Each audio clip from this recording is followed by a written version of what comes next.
Budaya korupsi di Indonesia telah menjalar hingga ke berbagai lini. Salah satunya yang masih banyak terlihat adalah dalam berlalu lintas.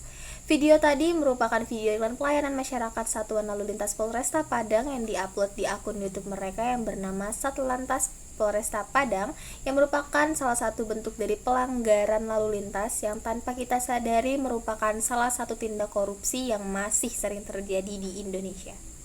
Do you feel that love? Boy, got me hooked onto something. Who could say that they saw us? Come and tell me. Do you feel that love? Meski kerap diperingatkan agar tak ada lagi upaya damai bagi pelanggar lalu lintas, namun budaya korupsi ini masih belum benar-benar hilang.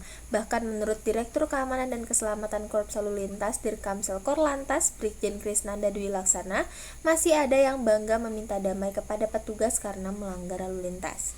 Beliau mengatakan bahwasanya kalau melanggar itu bangga dan kadang damai dan ditakuti oleh oknum sehingga kita semua tidak pernah memahami konsep lalu lintas. Ujarnya saat diskusi tentang berlalu lintas tanpa korupsi di kantor Indonesia Corruption Watch or ICW Kalibata, Jakarta Selatan pada Kamis 28 September tahun lalu. Lalu lintas merupakan urat nadi kehidupan. Tertib berlalu lintas harus diterapkan agar urat nadi kehidupan berfungsi dengan baik. Ketertiban berlalu lintas juga dapat menjadi tolak ukur kondisi suatu bangsa, karena lalu lintas adalah tingkat modernitas dari suatu bangsa. Indonesia pernah menduduki negara terburuk di Asia Pasifik dalam hal berlalu lintas, berada di bawah Laos dan Kamboja. Oleh karena itu, Polri berinovasi, salah satunya dengan menerapkan e-tilang. Di beberapa daerah juga diterapkan inovasi lain, seperti Surabaya dengan tilang berbasis CCTV, Bandung dengan melalui control room, dan beragam inovasi lain di berbagai daerah. Perilaku korupsi berlalu lintas sudah menjadi kebiasaan orang Indonesia, makanya perlu ada gebrakan yang perlu dilakukan, diantaranya dengan penerapan e-tilang. Menurut Krisnanda, e-tilang dapat memutus rantai korupsi kepada oknum lalu lintas dan oknum kejaksaan, jadi mengawasi penyimpangan oknum petugas dan hal-hal yang lain, sehingga ada sebab dan akibat yang harus diperbaiki.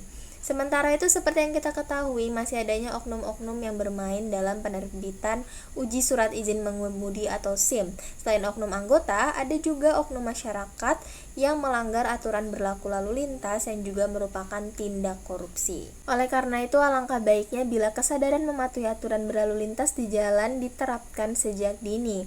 Dan mungkin itu akan menjadi test case yang baik untuk seluruh masyarakat Indonesia. Selain itu, perlu juga adanya reward dalam penegakan aturan berlalu lintas bila mana ada pengendara kendaraan bermotor, bermobil, dan lain sebagainya mematuhi aturan lalu lintas akan diberi penghargaan atau reward. Dan mungkin ini bisa diterapkan dengan memanfaatkan teknologi yang ada, seperti misalnya CCTV. Reward pun bisa dilakukan dalam penegakan budaya anti korupsi. Misalnya, bagi institusi negara yang memiliki tingkat penyelewengan anggaran keuangan yang paling minim, kemudian akan mendapatkan penghargaan. Mungkin sebaliknya, tim penilai harus independen.